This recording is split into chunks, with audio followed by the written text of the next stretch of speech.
রাত ৩টা বাজে। ঘুমের ঘোরে মনে হচ্ছে কেউ একজন আমার রুমে প্রবেশ করছে, এক অদ্ভুত আচরণ করার চেষ্টা করছে। বুঝতে পারছি না কি হচ্ছে আমার সাথে। কে আসবে এত রাতে আমার রুমে? আম্মু, আব্বু নাকি ভাইয়া? কিন্তু দরজা তো ভিতর থেকে লক করা, তাহলে কে আসবে? কি করেই বা আসবে? ঘুমের ঘোরে চোখ খুলতেই পারছি না। অনেক কষ্টে চোখ খুলতেই দেখলাম একজন লোক পালিয়ে গেল। গ্রিন লাইটের আলোয় আবছা আবছা দেখা যাচ্ছে। ভয়ে চিৎকার করতে মন চাইছে, কিন্তু আমি মনে মনে ভাবলাম এই লোককে তাকে আমার হাতে নাতে ধরতে হবে। তারপর একদিন আমি ঘুমের ভান করে শুয়েছিলাম। এই রহস্য জানার জন্য আসলে আমার ঘরে কে আসে এত রাতে এবং আমার সাথে কি করতে চায় এটা আমার জানতে হবে। আর তাই এই রহস্য জানার জন্য আমি একদিন ঘুমের ভান করে শুয়ে রইলাম। তারপর আমার সাথে যা ঘটল এবং যাকে দেখতে পেলাম তা দেখে আমি জ্ঞান হারিয়ে ফেলি। তো বন্ধুরা, গল্পটি শুরু করার আগে আপনি যদি আমার এই ছোট্ট চ্যানেলটি নতুন দর্শক হয়ে থাকেন তাহলে চ্যানেলটি সাবস্ক্রাইব করে আমাদের সাথে থাকবেন। সকালে দরজা খোলার শব্দে ঘুম ভাঙল ঋতিকা। ঋতিকা, এখনো উঠিসনি? কটা বাজে? কলেজ যাবি না? উঠে গিয়ে দরজা খুলে দিলাম। আম্মু আমার দিকে চেয়ে বলল, তোর কপালে কি হয়েছে? এরকম ফুলে আছে কেন? তখনই কপালে হাত দিতেই ব্যথা অনুভব করলাম। কালকে ঘটনাগুলো মনে পড়লেই গলা শুকিয়ে গেল। বুঝতে পারলাম না স্বপ্ন নাকি সত্যি ছিল, কিন্তু এতটা ভুল হবে? কে লোকটা ছিল? এরপর কি হলো কিছুই তো মনে নেই। না, কিছুই ভাবতে পারছি না। আম্মু আমার উত্তর না পেয়ে, কিরে কি হয়েছে?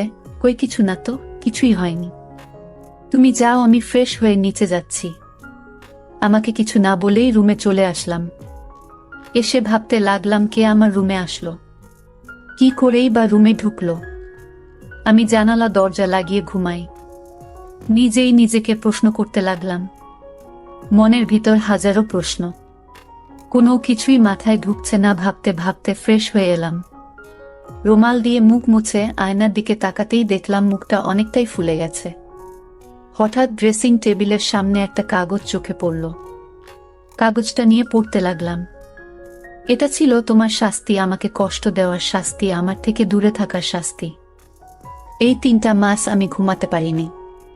তুমি আমাকে ঘুমাতে দাওনি। আমাকে কষ্ট দিয়ে তুমি শান্তিতে ঘুমোচ্ছে। চিঠিটা পড়ে মুখ শুকিয়ে গেছে।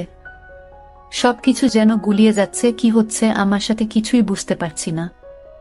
কে এই লোক? কি চায় আমার কাছে? সবকিছু মাথার উপর দিয়ে যাচ্ছে। রাগে মাথা ফেটে যাচ্ছে। উনার ঘুমে কি মই দিয়ে আসছি নাকি? কত বড় সাহস! ওকে তো আমি সামনে পেলে মেরে ফেলব। কিন্তু বুঝতে পারছি না লোকটা কে। আমার তো তেমন কারো সাথে দেখা হয়নি।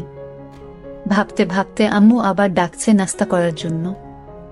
নিচে ডাইনে গিয়ে দেখলাম আব্বু বা নাস্তা করছে আর আম্মু খাবার সার্ভ করছে। আমার পরিচয়টা দিয়ে দেই।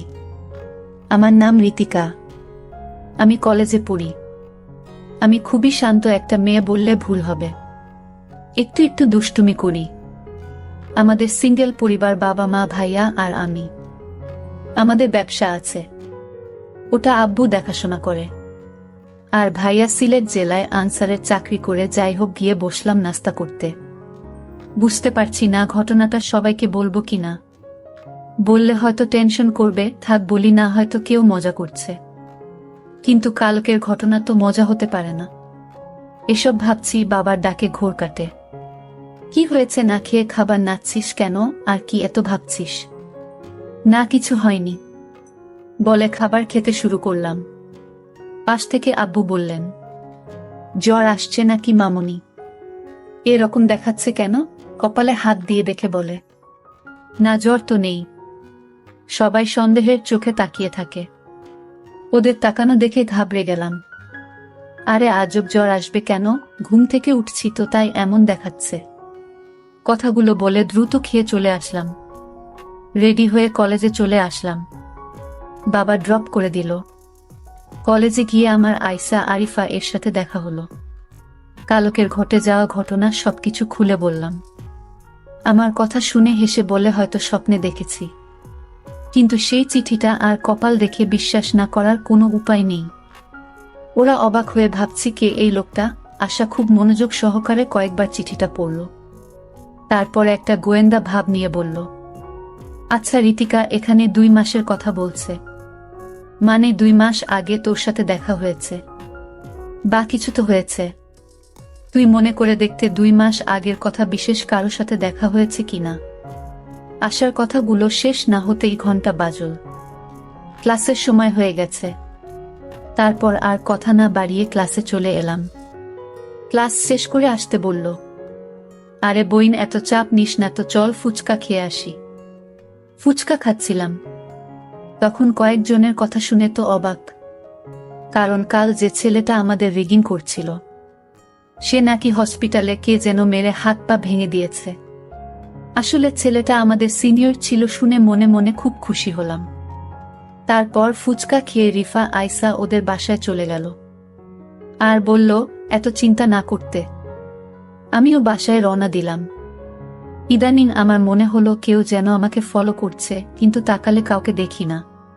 সেদিনের পর থেকে ভয়ে দরজা আটকে ঘুমায়। এভাবে 2 দিন কেটে যায়। কলেজের ক্যাম্পাসে আসা আরিফা এর সাথে বসে গল্প করছিলাম। তখন আমাদের সিনিয়র জিহাদ ভাইয়া এসে আমার পাশে বসে বললেন, এই গার্লস কেমন আছো? আমরা হেসে প্রতি উত্তরে বললাম, ভালো ভাইয়া। তারপর টুকটাক অনেক কথাই হলো। আমরা অনেক সময় বসে গল্প করলাম। ভাইয়া অনেক মজা এবং খুবই ভালো একজন মানুষ, দেখতে খুবই সুন্দর। কলেজের অনেক মেয়ে লাইন দিয়ে পড়ে আছে ভাইয়ের পিছে, কিন্তু ভাইয়া কাউকে পাত্তা দেন না। উনি ভাইয়ার ফ্রেন্ডের ভাই। ভাই বলছিল দেখে শুনে রাখতে, কিন্তু আমি তেমন কথা বলি না। ধনী ভাইয়ের কথা ওনাকে বলিনি বললে একটা ঝামেলা হবে। আমি ঝামেলা পছন্দ করি না। তারপর ওনার সাথে কথা বলতে বলতে আমি উঠে বললাম, তোমরা কথা বলো, আমি একটু আসছি। বলে চলে আসলাম। রুটি খেয়ে চলে আসতে যাব, তখন কেউ একজন এসে আমায় বলল। লোকটা খুব রেগে বলল, তোমার সাহস কি করে হয় তুমি ওই ছেলের সাথে হেসে হেসে কথা বলো? আমি কিছুই বুঝতে পারলাম না। বললাম, আমি যার সাথে ইচ্ছা তার সাথে কথা বলবো। আপনার কি সমস্যা? আপনি কে বলেন? সাহস তো কন্যা শুন। লোকটার মুখে মাস্ক পরা খুবই চেনা চেনা লাগছে, কিন্তু লোকটাকে চেনার কোনো উপায় নেই। লোকটি বলতে লাগলো, কেন ভয় পাচ্ছে কেন? অনেক কষ্টে তোমায় খুঁজে পেয়েছি, আর হারাতে দেব না। না, কথা শুনে ভয় করছে, আবার রাগও লাগছে। আপনি এখানেও চলে আসছেন আমাকে মারতে। তার মানে সেদিন রাতে আপনি আমার রুমে এসেছিলেন আমাকে মারতে। তো না মেরে আমার সাথে দুর্ব্যবহার করার সাহস হয় কি করে হলো? বজ্জাত ছেলে। মেয়েদের দেখলেই কথা বলতে মন চায়। আর করবেন নাই বা কেন? মানুষকে মেরে ফেলাই তো আপনার কাজ, এটা আর কি এমন বিষয়? তো মেরে ফেলেন আমাকে এখনই শাহিন, এভাবে কিছু করার তো কোনো মানে হয় না। চোখ বন্ধ করে কথাগুলো একদমে বলে ফেললাম। চোখ খুলতেই উনার চোখের দিকে তাকিয়ে আতঙ্কে উঠলাম। রাতে আমার রুমে এই লোক যায়, কিন্তু তাকে ঠিক চিনা যাচ্ছে না। কিন্তু এই লোকটিকে চেনার জন্য আমি প্রতিদিন রাতে ঘুমে ভান করে শুয়ে থাকি, কিন্তু ইদানিং আসে না।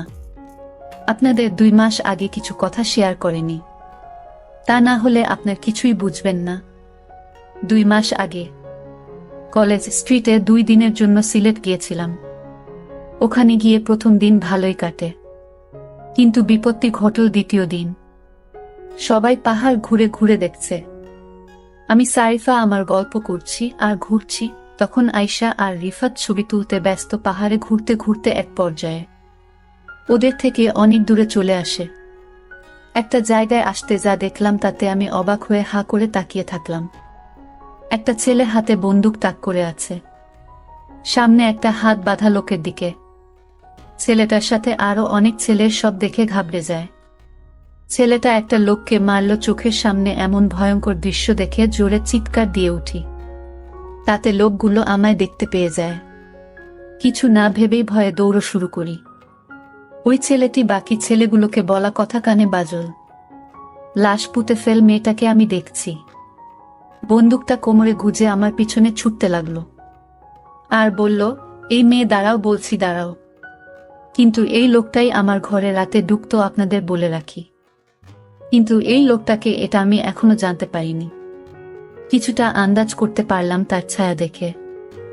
আমার মনে হলো এই লোকটাই আমার রুমে আসতো, কারণ তার ছায়া আমার দৃষ্টিতে বেঁধে গেছে। আমি আয়েশাকে বললাম, এই যে লোকটি দেখতে পাচ্ছিস এই লোকটার মতোই আমি যাকে আমার রুমে দেখতে পেয়েছিলাম, তুই এটা বুঝলে কি করে? ওর ছায়াটা আমি দেখতে পাই হালকা আলোতে। এই লোকটাই হবে বলে রাখা ভালো। আমার বড় ভাই ব্যাটালিয়নে চাকরি করে সিলেট জেলায়। আমার আর যে লোকটা অন্য একটা লোককে মেরেছিল সে আর কেউ না, সে হচ্ছে আমার বড় ভাই।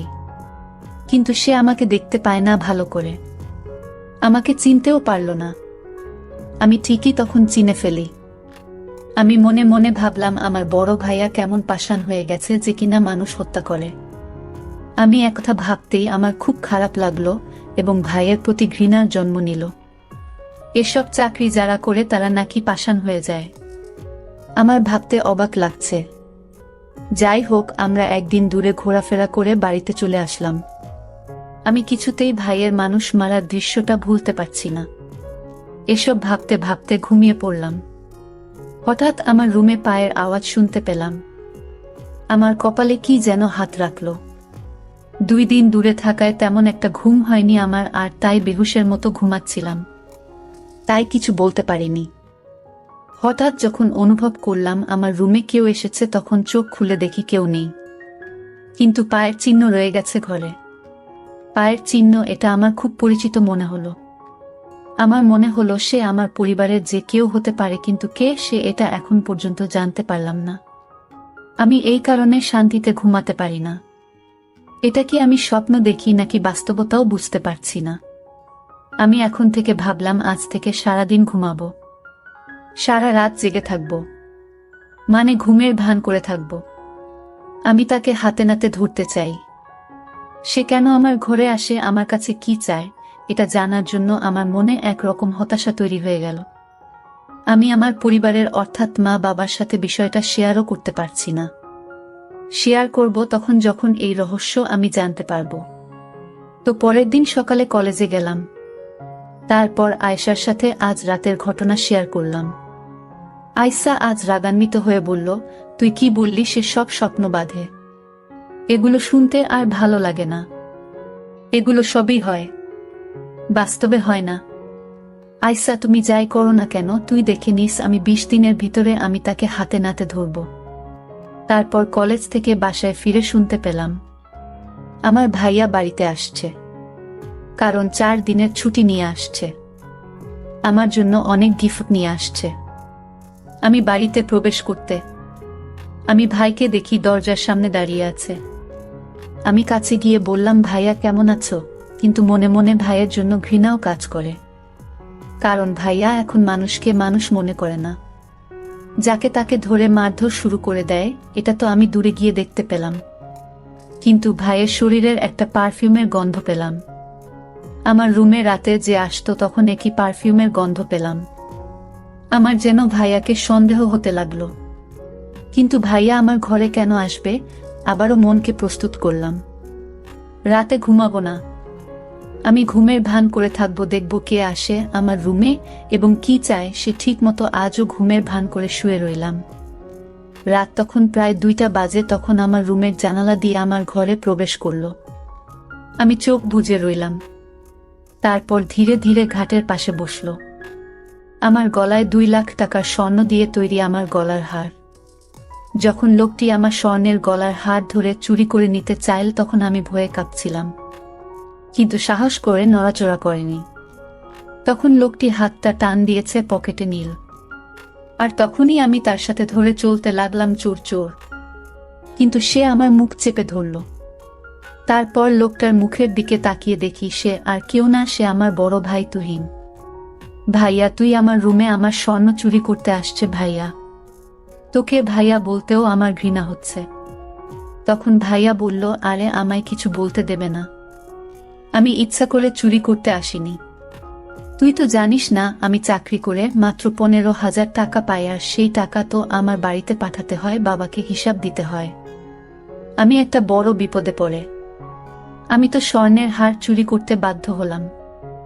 শোনো বোন, আমি একটি লোককে মেরে ফেলি, আর তাই আমার চাকরি নিয়ে টানাটানি শুরু হয়েছে।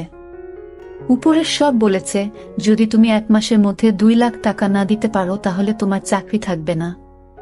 কিন্তু এই কথা যদি বাবা শুনে তাহলে বাবা স্ট্রোক করে মারা যাবে। আর তাই আমি কাউকে জানাইনি। আর তোকে বলে তুই বলে দিতে। আর তাই টাকা ম্যানেজ না করতে পারায় আমি আমার নিজের ঘরে চুরি করতে আসলাম বোন। এখন তুই চাইলে আমাকে পুলিশে ধরিয়ে দেয়। ভাইয়ের কথা শুনে আমি অবাক। তুমি আমার কাছে যদি চাইতে তাহলেই তো আমি তোমাকে আমার স্বর্ণ বিক্রি করে টাকা দিতাম, চুরি করার কি দরকার ছিল? আরে পাগলি, আমি যদি তোকে বলতাম মানলাম, তুই আমাকে বিক্রি করে টাকা দিতে আমি মানলাম। কিন্তু বাবা মা যখন লক্ষ্য করত তোর গলায় হার নেই, তখন কি বলতি? কিন্তু আমি যদি নিতে পারতাম তাহলে তুই এবং আমার মা বাবা ভাবতো এটা চুরি হয়ে গেছে। ঠিক আছে, বুঝেছি, তুমি এগুলো নিয়ে বিক্রি করে চাকরি বাঁচাও। ধন্যবাদ বোন, আমি তোকে এর চেয়ে বেশি দামি হার উপহার দিব। প্রিয় বন্ধুরা, গল্পটি কেমন লাগলো তা অবশ্যই কমেন্ট করে জানাবেন। আর চ্যানেলটি নতুন দর্শক হয়ে থাকলে চ্যানেলটি সাবস্ক্রাইব করে আমাদের সাথে থাকবেন। ধন্যবাদ।